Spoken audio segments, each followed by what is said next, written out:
Welcome, quiet soul. You always hear what others miss. So today you are the listener history has been waiting for. Today you're not a king, not a queen, and nothing glitters. Welcome to Europe. The year is 1349. Somewhere between 30% to 60% of the population has died from the Black Death, a plague no one even had time to understand. Yes, you heard that right. Half a continent, gone like someone forgot to lock the gates of hell. And in an age where everyone is preparing to bury someone they love, you're the only one opening a door to let a new soul in. You're a midwife. But why would anyone choose this work when death has clearly won the war? Are you not afraid of the plague, or are you some divine being immune to disease? And before we dive in, I'd love to know, did anything in this story strike a chord with you? Stir your curiosity, drop a comment below. Who knows? Your thought might just become the little treasure the whole community will want to dig up. And hey, if you're enjoying this, don't forget to like, share, or hit subscribe, because sometimes a single click can send 100 amazing stories rippling outward. It's drizzling.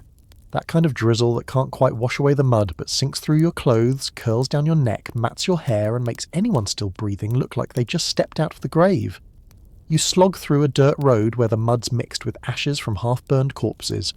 It's acrid, sour a bit, like scorched meat. Except you know exactly what kind of meat this isn't. Each step makes a squish like moulding bread being crushed, and you silently pray not to slip on something that once had a name. On your back is a worn-out cloth bag you've carried since the first wave. You know it holds nothing that could truly save anyone: a rusted knife, 2 brittle sprigs of wormwood, a coarse twine for tying a mother's belly, and a blood-stained scrap from yesterday's birth. Unwashed because there's no clean water left to wash anything. The wind gusts through a torn thatch roof by the roadside, carrying the distant clang of a church bell. Once it called for prayer. Now it only rings when someone stops breathing. You turn past what used to be a barley field, where rats roam like they own the place. Fat, brazen, and not the least bit afraid of humans. One even pauses to look at you, as if weighing whether to hand you the keys to the house. And then you see her, a corpse sprawled across the grass. Mud-caked dress head tilted, a silver Virgin Mary necklace still hanging from her neck. Maybe she was thrown out of her home for looking infected. No one dares to come near, no burial, no prayer. Only rats and wind keep her company. You don't stop long. One look is enough. Death these days is as common as mushrooms after rain. But a death like that, quiet alone at the edge of the village, lying on cold earth with a necklace still clinging to her neck, still sends a dull ache beneath your ribs. Not quite pain, not exactly sorrow, just a flicker of regret, like watching someone slip and fall when they were just steps from their own front door. In modern times, midwives have ambulances, trained doctors, lavender-scented hand sanitizer. Back then you had an empty bucket and bare feet. Well, there used to be shoes, but they tore apart the day you ran through the fire pit at the village gate. Since then you've walked barefoot. The soles of your feet know the feel of rat-dropping sharp stones and sometimes blood. Some days you wish you could just take your feet off at night and hang them up to dry. On the way home you pass shuttered houses, windows covered with damp cloth, front doors pasted with paper prayers or lists of the dead. Those two things are starting to look eerily alike. You haven't thought about dinner. Your stomach doesn't bother anymore. All you want is to make it back in time to light a fire and dry your hair. But you don't even make it to the gate before you hear it knock. Thud. Thud. Thud. Not the polite kind asking for a glass of water. This is the knock of someone about to lose a wife, or a child, or both. You don't need to ask. Plague spares no one, not even the pregnant. And when no one else dares to touch the infected, there's only one person who will come close. The one who's used to blood, to amniotic fluid, to the gallows rope hung outside the church for witches. You grip your cloth bag tighter. No rush, no fear. You're used to this. You're the one they call when the priest won't come, the doctor has fled the village and God is busy elsewhere. No one knows your name, but when there's knocking in the middle of the night, they all call the same word: midwife. You step into their house like stepping into the belly of a beast slit open, then sewn shut with twine. The air is thick, heavy, like someone just boiled a pot of ashes. The stench has no clear source, but it's familiar, the kind of smell you stop noticing after delivering births during a plague. The room has no windows. The door is crisscrossed with strips of white cloth to keep demons out. There's only one candle flickering in the far corner, its light trembling as if it too is too tired to witness this. but it's enough to see the damp straw in the centre of the floor, where the mother lies on her side, hair stuck to her face mouth slightly open, breathing uneven. No bed, no mattress. Just straw, a few rags bunched into a pillow, and a sheepskin blanket, half clean, half crusted, with something that long ago dried. The room smells like a perfect storm chicken. Dropping sour after birth, a dying candle, and something sweet. Probably the pus leaking from an abscess under the mother's arm. You don't say a word. You simply place your cloth bag on the dirt floor. In one corner of the room sits a bowl of water with a few white grains of rice floating on top, said to be holy rice, blessed by the priest a week ago. Beside it is a square black stone, cold and polished. They say it's a navel stone buried with the last child who died in this house. They kept it for good luck, or maybe to press against the belly of the next one if it cries too much. The mother is no longer conscious. Her neck is swollen with hard lumps, the skin under her arms puffed up to the size of a fist, red and shiny like an unwashed plum. You recognise the symptoms instantly. The plague has reached her. Could have come through fleas. Maybe the kitchen rats. Maybe her husband, now trembling behind a curtain of coarse linen, too scared to come in, too broken to walk away. No one else in the house dares come near her. White cloths are draped around the room, garlic hangs from the ceiling, salt has been sprinkled in a circle on the floor. Her mother-in-law sits mumbling in the corner, either a prayer or a desperate hope this child won't die like the last one. You don't have gloves. You don't have soap. Of course not. Even clean water has to be boiled and filtered through cloth 3 times before it's safe to touch a dying face. All you have are your 2 hands, warmer than any clay jug, more precise than any stick villagers, once used to poke at a womb and guess the baby's position. You step closer, reach out, gently press your hand against her belly. Hard, uneven. A contraction is coming, but weak. The baby hasn't dropped. You slide your hand beneath her skirt, it's already wet. But not from amniotic fluid. This is thin blood. It doesn't smell sharply metallic, but you know the placenta has partially detached. You whisper not out of superstition, but because saying it aloud feels pointless, breech. No one responds. The husband clenches his fist behind the curtain, joints cracking. The mother-in-law curls up tighter in her corner, staring at you like you're about to deliver a verdict. You lean down and wipe your hands on a cloth. They're still sticky this time from your own sweat. On the floor, the bowl of holy rice tilts slightly, maybe a rat bumped it. The navel stone is ice cold against your knees. You remember what you were taught not from books but from the mouths of older midwives, women who lived longer or at least died slow enough to leave behind warnings. If the baby's breech never pull, if blood comes first, hope might still follow. You inhale. The air is thick. There is nothing in this room that smells like life. The whole space feels like it's slipping out of time, leaving only you behind. A woman crouched in wet straw, her hands trembling not from fear, but from the knowledge that this might be the last birth she ever delivers. No one is standing with you. No one by your side. Only the flickering candle, the tilted rice bowl, the thickening stench of pus, and a body waiting to either give birth or leave with the child still inside. You lean forward, place your hand on the woman's belly, and begin. You reach inside slowly. You touch the place where, in theory, if this were a normal birth, the baby's head should be positioned downward, ready to push through between contractions. But no. The first thing you feel is a heel, round soft but cold like lime water. You rotate gently, probe upward, feel your way along, then nothing. No reaction, no kick, no movement. The skin is cool as if it had once lain beside a corpse or was slowly becoming one. You say nothing. No one in the room expects you to speak. The family has already stepped outside. They say it's not to be in the way. The truth is they just don't want to watch. If someone dies, they'd rather it happen while they're in the kitchen, breaking bread and whispering prayers, not while seeing a midwife with half her body under a dying woman's skirt shouting, "Bring the rope, the fire cleaner that way." Less haunting, less guilt. You reach again, check the umbilical cord. It's there, loosely wrapped around the neck. Not tight, but it won't slip off either. The baby's upside down. The cervix isn't dilating enough. Each contraction pushes out more blood, but the baby doesn't move an inch lower. You press once more on the woman's belly. It tightens like it might explode, then collapses. She lets out a grunt, short, choked, like someone is strangling her from the inside. There's no pain relief. Of course not. You're not an alchemist. She hasn't been injected with anything, hasn't drunk anything except for a bowl of boiled water, cooled served in a cracked ceramic dish. The last time you saw real painkillers was never. Rosemary oil and a whispered prayer, that's all there is. You glance to the side. The scissors are still in your bag. The same pair you've had since the first birth of the plague, once sharp, clean, new. Now rusted dull, the blades stick when cutting cloth. You pull them out, try to snip a corner of rag, no luck. You don't dare use them. Not because you're squeamish, but because if you tear something that shouldn't tear, there's nothing you can do to put it back. Blood begins to trickle at your feet. Thin, steady. The colour not quite blood, more like the water left on a cutting board after slicing liver, reddish-grey sticky. You bend down. The baby isn't coming out, isn't retreating either. Just stuck. You have to decide. You lower your head. Use your hands. Doesn't work. The cervix won't open. You bite your lip. Then, yes, you do what every midwife who's lived through this plague has done at least once. You lower your head and bite through the umbilical cord. Not with force, just enough to separate it.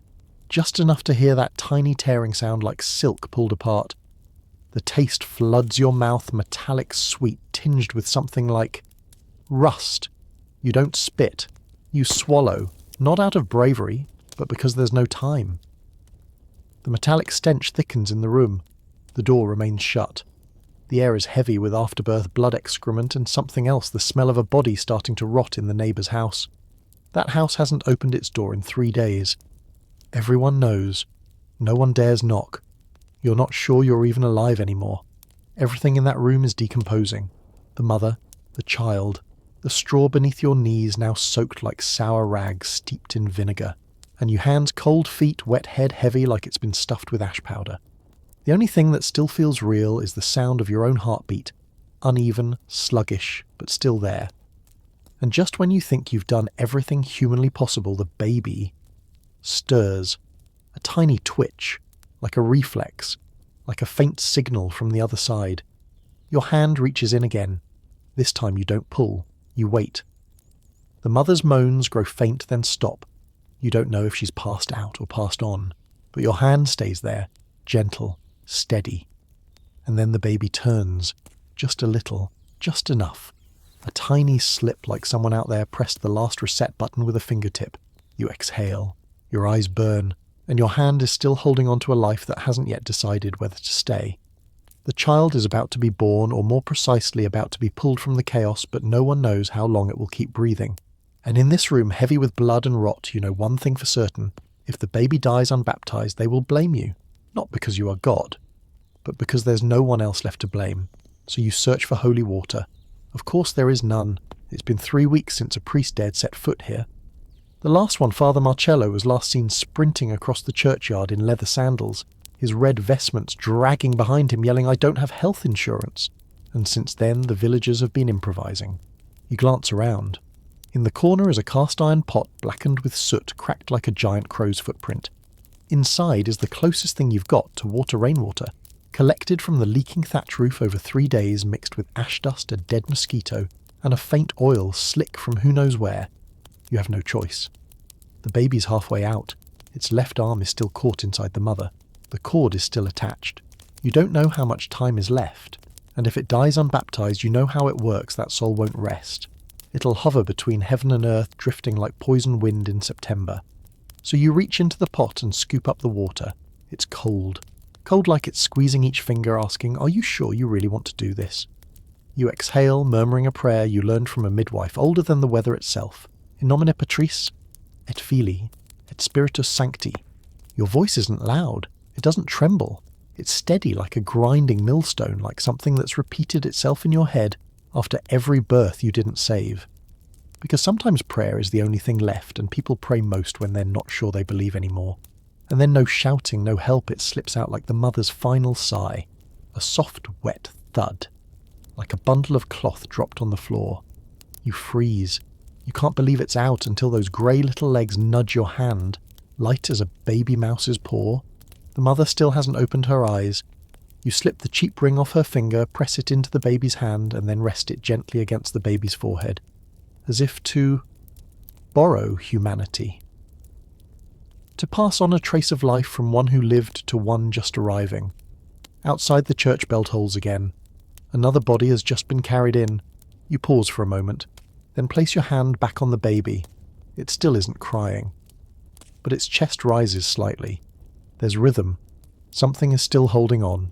You rinse its head, then its shoulders, then try to run water down its chest. The skin is tiny grey, wrinkled like the wings of a newborn bat. But when your hands touch it, it's warmer than before, just slightly, like coals about to flicker. And you hear yourself whisper, you are a child of the living, not a ghost. The mother is still lying there, silent now, no more moaning. Maybe she's dead, maybe caught in the space between seizures. But right then it's just you and the child in this cave-dark room musty with mould fermented afterbirth, and the wind screeching through the cracks like a spirit that forgot the way home. You're not a priest, not ordained, you don't have the right to baptize, but that night you are the priest, the healer, the executioner, the one who forges divinity from a pot of rainwater, just so one soul won't wander nameless through the afterlife. You baptized with dirty water, but you baptized with trembling hands, with tears too tired to stay in your eyes, and with your own breath because at least one breath still existed in that house. Then you wrapped the baby in cloth, a torn rag you once used for a premature birth last year. The bloodstain is still there. It never came out no matter how much you washed. Every spot a reminder that another life once passed through your hands, even if only for a few minutes. You cradle the baby and sit down. No more prayers, just presence. Because sometimes presence is the only thing left to prove something hasn't fully fallen apart. That night you don't eat, don't sleep. You just keep watch like guarding a fading flame in the middle of a storm, waiting to see if it will die, or flicker back to life one more time. For a moment the room stops breathing. You hold that tiny body in your arms, its back-limp skin cold and pale head flopped to one side like a wet cloth doll. Only the sound of blood dripping onto straw and your own heartbeat growing louder in your ears. You tilt the baby's head, gently rub its back hard. Once, twice. Then you breathe into its mouth. The tiny chest rises, but no sound. Another rub. Then a small click like a tongue unsticking from the roof of a dry mouth. And then a cry. Raspy. Hesitant. Not like the cries of newborns wrapped in silk waiting for warm milk. This one is faint, like a rat gnawing on rotted wood. But it is a cry. It is life. You hold the baby close to your chest. Your hands tremble, cold, sticky with blood. The straw beneath you soaked whether from sweat, amniotic fluid, or rain dripping through the leaking roof, who can tell? You think relief will come, but it doesn't, because the mother, the one who moaned for 3 long hours, is no longer breathing. Her eyelids rest half shut as if she's only sleeping. No one closes them for her. The husband sits slumped on the floor, face pale as fireplace ash, lips parted like he's about to say something but doesn't. When he finally looks up, his eyes lock onto yours. No screaming, no blame, no thanks. Just a stare that says clear as day, you made a choice. And you killed my wife. You don't defend yourself. You no longer have the breath to explain. You just quietly wipe the blood off your hands with an old cloth. Your hands still tremble, like after every difficult birth when you save one heartbeat, only for something else to slip away. Villagers begin to hover outside. Someone cracks the door open, peeking in. Their whispers are low, but you catch every word.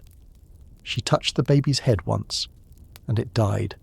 Her hands were covered in soot. Baby never opened its eyes. Remember the dyer's child, born and gone in a breath. Probably lost its soul, and now she saved one. That's not right. You want to cover your ears, but your hands are full of blood, and your head is full of names, babies who never got a chance to live. You remember every face, even if it was only for a moment.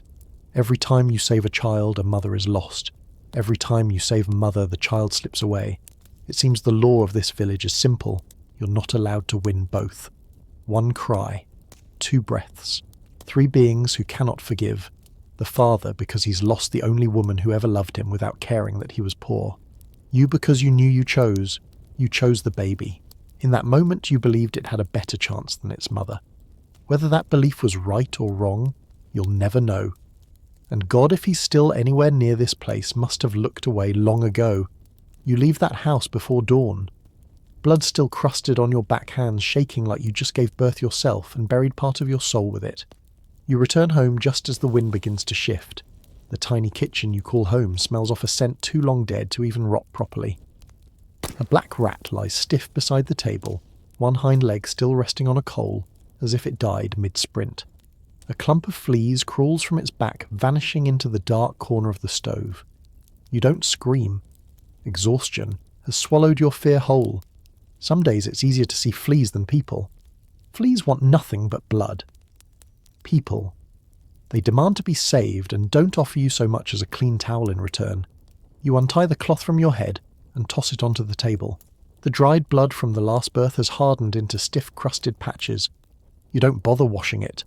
Your hands that never studied medicine, never learned holy rites, never learned how to shut off feeling tremble as they touch the cold water jug. You wash your hands. The water runs black. You sit on the creaky wooden chair.